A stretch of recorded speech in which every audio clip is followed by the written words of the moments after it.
kembali lagi dengan saya, Maria Trisa Natalia dari kelas Manajemen 23A dengan nomor NPM 23411041. Di sini saya akan menjelaskan tentang struktur horizontal. Pertama-tama kita harus mengetahui apa itu struktur horizontal. Struktur horizontal disebut juga dengan struktur organisasi datar, yang mana menguraikan harapan pelaporan untuk pegawai atau karyawan dalam beberapa tingkat hierarki saja. Sistem ini menekankan pendekatan yang berpusat pada karyawannya dan mengutamakan kolaborasi atau kerjasama tim. Struktur ini melibatkan semua orang dalam mengidentifikasi dan mencari solusi untuk berbagai masalah. Hal ini memungkinkan organisasi untuk terus melakukan eksperimen, perkembangan, dan meningkatkan kapabilitasnya terhadap perjuangan evolusioner. Jadi, penerapan sistem organisasi horizontal ini dirancang untuk bisa memperluas kapasitas setiap orang atau anggota karyawan yang terlibat dalam menciptakan hasil yang diinginkan. Organisasi dengan struktur horizontal ini diharapkan menjadi wadah untuk terus mempelajari dan memandang situasi secara menyeluruh. Di bawah sistem struktur horizontal, perusahaan mempunyai rantai komando yang pendek, sementara setiap posisi manajemen memiliki rentang kendali yang luas dengan anak buahnya atau karyawan. Arti lainnya, manajemen horizontal berpusat pada karyawan dan menekankan kolaborasi dan kerja tim. Hal ini dilakukan agar para karyawan bisa bekerja dengan lebih fokus dan menginvestasikan waktu tenaganya pada tujuan perusahaan. Lanjut ke karakteristik organisasi horizontal. Yang kita tahu sebelumnya, hanya ada 2 atau 3 lapisan saja dalam organisasi horizontal. Contoh kecilnya, organisasi hanya melibatkan pemilik dan kasus lainnya posisi manajerial yang memungkinkan melibatkan direktur, manajer, atau kepala divisi. Adapun faktor umum yang menjadikan karakter organisasi horizontal ialah yang pertama ada rantai komando. Dengan sistem organisasi horizontal, perusahaan memiliki rantai komando yang pendek, yakni melibatkan 2 atau 3 rantai. Hal ini memungkinkan manajemen puncak dan manajemen bawah terlibat dan manajemen level menengah dihapus. Yang kedua ada rantai kendali. Faktor lainnya ialah rentang kendali yang dimiliki oleh organisasi itu sendiri, di mana organisasi horizontal memiliki rentang kendali yang luas. Setiap posisi manajerial mengontrol area atau kelompok yang luas. Contohnya saat mereka mengawasi banyak karyawan atau bawahannya. Yang ketiga, ada otonomi. Otonomi menjadi salah satu pengaruh karakteristik struktur horizontal, di mana posisi manajer memberikan kebebasan kepada karyawan untuk mengelola atau mengatur dan mengontrol area mereka. Yang keempat, ada delegasi. Faktor lain dari mengkarakteristikkan organisasi horizontal ialah delegasi, yang mana manajer atas mendorong para karyawannya untuk berkontribusi terhadap pengambilan keputusan. Dengan ini, manajer bawah memiliki hak untuk membuat keputusan bisnis dengan sedikit atau bahkan tanpa melibatkan atasan. Dengan menekankan kerja tim dan kolaborasi ini bisa memotivasi para karyawan untuk berkolaborasi dan bekerjasama secara konsumtif. Selanjutnya ada kerja tim dan kolaborasi. Dengan menekankan kerja tim dan kolaborasi bisa memotivasi para karyawan untuk berkolaborasi dan bekerja sama secara konstruktif dengan mengurangi pengawasan atau pemantauan terhadapnya. Dengan ini, tim kerja yang berkolaborasi menjadi metode untuk pengawasan karyawan atau pekerja. Lanjut, ada birokrasi. Struktur horizontal cenderung kurang birokrasi, yaitu organisasi dengan sedikit lapisan manajerial dan kurang menekankan kepatuhan aturan dan prosedur. Setidaknya, dengan karakteristik yang dimiliki organisasi horizontal, berperan penting dalam mengambil keputusan dan meningkatkan koordinasi. Tidak hanya itu, sistem ini membuat karyawan memiliki banyak otonom dan delegasi, sehingga memungkinkan karyawan untuk fokus dalam menginvestasikan tenaga dan waktunya untuk tujuan perusahaan. Lanjut, kita ke keuntungan sistem organisasi horizontal.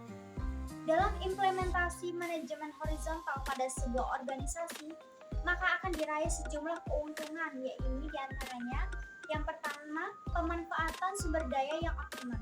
Struktur organisasi ini dipercaya memiliki kemampuan dalam menggunakan sumber daya secara efisien. Hal ini karena perusahaan menekankan struktur lintas fungsional sehingga sedikit pengelompokan dan pemisahan, di mana karyawan bekerja sebagai bagian dari tim, bukan bagian departemen terpisah jelas. Hal ini memungkinkan karyawan atau bagian tim tersebut melakukan interaksi dan kolaborasi di berbagai area bisnis, sehingga memudahkan penyaluran atau berbagai sumber daya dan aset antar tim, dan penggunaan sumber daya pun menjadi lebih optimal. Struktur horizontal memberikan akses yang mudah ke program dan materi sebab batasan tim menghilang, sehingga memudahkannya untuk sering berinteraksi satu sama lain. Kedua, ada komunikasi yang lebih baik. Dengan sedikit lapisan hierarki menciptakan komunikasi yang lebih baik dalam organisasi. Tidak hanya cepat, tetapi informasi yang tersampaikan lebih kecil mengalami terdistorsi, begitupun sebaliknya. Bahkan kadang struktur ini membantu karyawan untuk mengkomunikasikan kekhawatiran atau kebutuhan kepada pihak terkait. Gaya organisasi yang berfokus dalam memfasilitasi kerja tim dan kolaborasi serta menciptakan penyetaraan di lingkungan profesional yang mendukung melalui penghapusan hierarki. Hal inilah yang membuat setiap karyawan memiliki kesempatan lebih banyak komunikasi dengan manajer dan pemilik secara langsung. Dengan ini, para pekerja bisa lebih mudah berbagi ide, menjadikan perbaikan proses ataupun meminta sumber daya. Selanjutnya ada menciptakan perubahan yang lebih baik dan cepat. Struktur organisasi ini memberikan ruang kepada manajemen untuk mengambil keputusan dan mengimplementasikannya secara cepat. Hal ini membuat perusahaan menjadi lebih responsif terhadap adanya perubahan di lingkungan bisnis. Struktur ini pun memungkinkan karyawan bekerja sebagai tim dalam mendedikasikan sumber daya secara cepat dan menciptakan strategi yang lebih efektif untuk menangani situasi tertentu. Selanjutnya, memberdayakan karyawan. Manajemen membuat karyawan lebih banyak otonomi, mendorong mereka bekerja mandiri dan mengambil tanggung jawab lebih besar. Sebagai hasilnya, mereka akan senang karena memiliki lebih banyak kontrol terhadap pekerjaan mereka. Adanya tingkat konektivitas yang fleksibel dan lebih banyak organisasi, sistem horizontal memungkinkan tim untuk mengelola strategi berdasarkan kebutuhan. Selanjutnya ada kepuasan kerja karyawan yang tinggi. Keuntungan yang tidak kalah penting dari penerapan sistem horizontal dalam sebuah organisasi ini ialah untuk memberikan kepuasan kerja kepada karyawannya. Hal ini karena adanya ruang kebebasan untuk memiliki kontrol atau pekerjaannya sehingga menciptakan motivasi dan rasa semangat pada karyawannya sendiri. Pada dasarnya, organisasi ini berfokus pada karyawan, sehingga karyawan dapat menerima banyak otonomi dalam bisnis, tanpa harus mengikuti hierarkis yang ketat maupun batasan antara posisi. Ini bisa memberikan anggota tim untuk memperluas tanggung jawabnya dan perannya. Lanjut ke kekurangan sistem organisasi horizontal. Meskipun memiliki banyak keuntungan, implementasi struktur organisasi ini juga memiliki kekurangan yang perlu diperhatikan. Berikut ada 3 kekurangan sistem horizontal. Yang pertama, mengurangi produktivitas. Pada perusahaan tanggung jawab, departemen akan saling bergantung. Hal ini menjadikan struktur organisasi bisa menghambat produktivitas departemen. Sementara itu, sejumlah organisasi mungkin mendapatkan manfaat dari tingkat manajerial yang menurun dan yang lainnya memiliki. Dengan ini, area tim organisasi bisa berspesialisasi dan terfokus pada tugas tertentu.